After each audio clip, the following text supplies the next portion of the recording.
Okay, so I got that last recording uploading to YouTube. Claims it's got 5 minutes left or whatever. Yay! Oh, I had plenty of thoughts uh, fly through my mind. So I don't know what I'm going to talk about. I am drilling down on Uniswap. I'm very interested in Uniswap. Um, some governance token. Okay, cool. Yeah, that's a big part of Web3 is governance tokens. See, with Web3, true democracy is feasible, and I would be surprised if within 10 years, if like the U.S. government isn't using Web3 to do voting. It's just got so much value proposition for it. Except, of course, the politicians' fear and greed and like that mucking up the works like it always does. Um, but we don't need representative uh, democracy. We don't need to have middlemen that are corrupt and screwing things up and constantly have to be uh, kept an eye on and stuff. The people can take back the power. And I'm talking true democracy here. So anyhow, um, yeah, I need people. I need people that can bring me people. 3 points from DRD again. Did I say July 18th, 2024? A year that'll live in history. That's my story, and I'm sticking to it. And and I'm not talking about politics and stuff. I'm talking about the 21st century paradigms coming in and displacing the 20th century paradigms.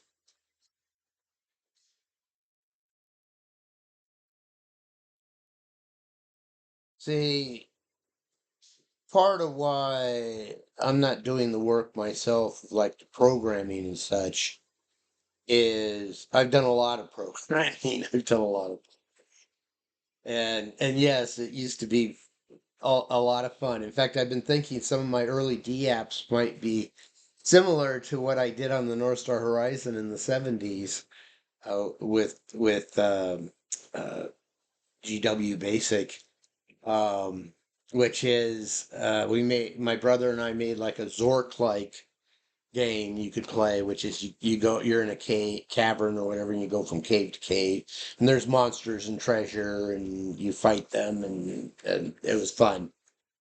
Basically, what Zork was, and another one because I was going to the community college. We made quizzes and stuff for ourselves, like on the elemental table for chemistry, um, maybe some math stuff to shut. And I want to get back to that. I want to get back to that because my first professional game, that is to say, I got paid to do it for a client, was a training game. And this was before GUIs. Uh, all I had to work with was ASCII text. But there used to be a technique for doing animation with ASCII text. What I keep thinking, one of the things I'm really proud of is I called it the bluebird of happiness. And randomly, once a day, you could have this bluebird of happiness fly across your screen, and you get a bunch of points and stuff. And what the real purpose of the game was to teach the employees the company's standards and procedures. So you'd have a quiz, blah, blah, blah, A, B, C, D, then, multiple choice sort of thing. And if they got it right, they'd get points. And another really fun part, I'm going to mention it because this is kind of a case study of that application or that game I developed. Very successful.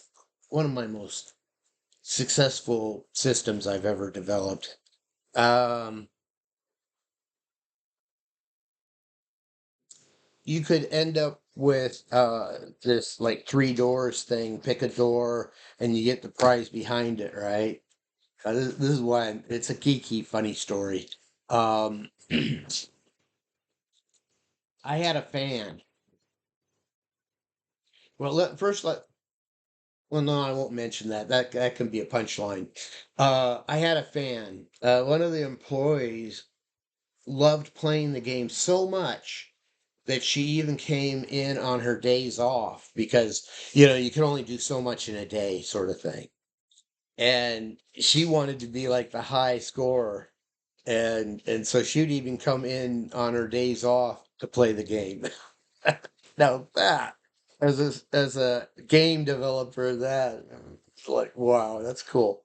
But here's the funny part. Uh, she insisted because as far as the user knows, there's prizes behind each door, right? And and she insisted that when she picked her door, what was behind it when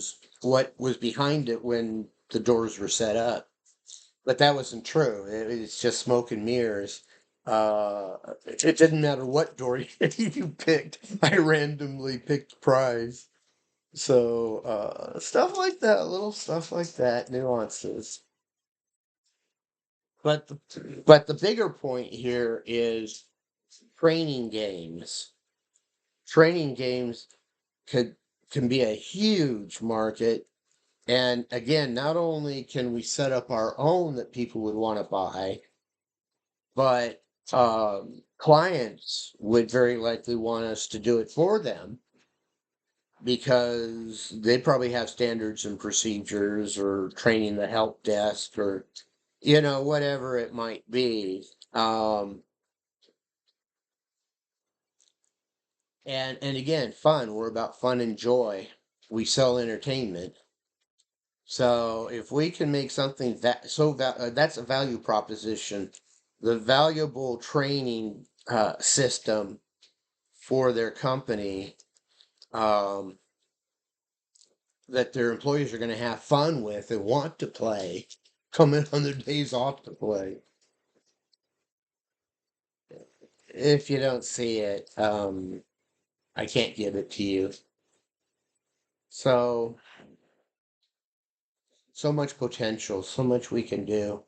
And I mean, and that's a whole, that alone,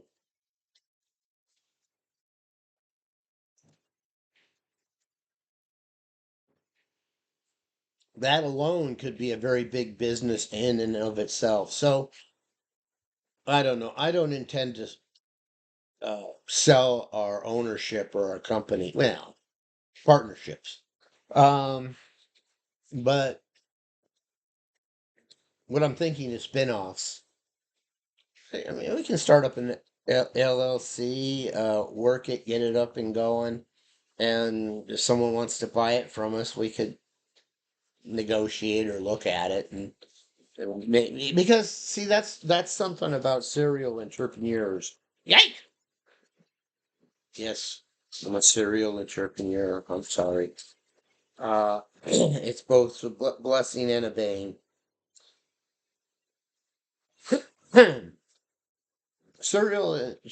Say a serial entrepreneur. You don't just start up one company. A true entrepreneur doesn't just start up one company. They'll start up a company, get it going, probably sell it, move on to the next one, and so forth. Um, so they'll maybe have seven comes to mind. Seven seems to be a number.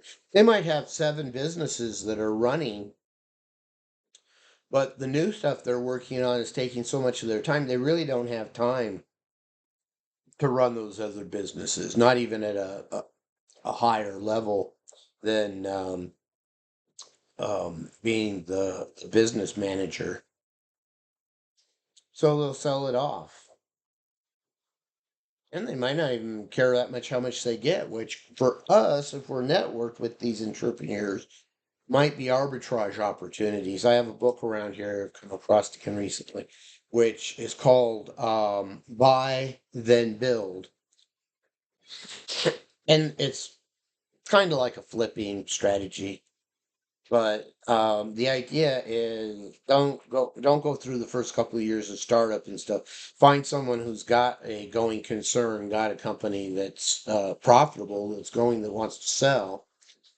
Crunch your numbers and buy it, and then but if you do so, have in mind, don't just expect to buy it turnkey and I've got passive income. No, the point is you have like three or more factors that you think you can tweak with or invest in and make 10x, 100x off the company, right? At least. So and that works both ways.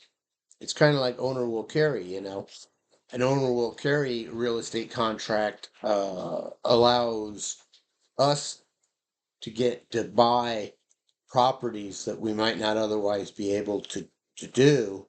But for the seller, it also gives them a very desirable investment, which is ideal for people that own their property outright and don't really need the money to live on. Well, that's not strictly true. Owner will carry is just so incredibly powerful because for the seller, I'm a little confused about that. As the buyer, you got the deed, you own it, but it kind of has a lien on it in the sense that if you walk away, and I have had to walk away from some beautiful real estate, or you can't pay for, it should be in the contract, you know, for 2 years if you've made payments in 2 years. And my brother owned a beautiful 53-acre former dairy farm out by in the Snoqualmie River. In fact, he owned one of those turn back things of of the Snoqualmie River by Duval, and he let he went out looking for like 10 acres to buy. And long story short, he ended up with this 53-acre farm. And I think he put like 10,000 down on it or something like that.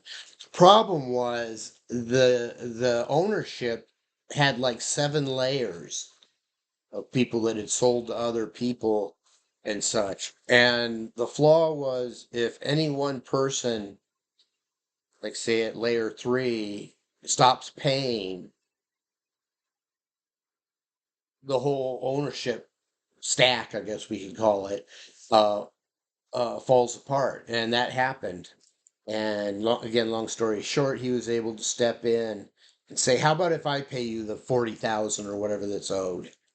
And that's what he did, and he retained ownership of it. And yeah, he has a few.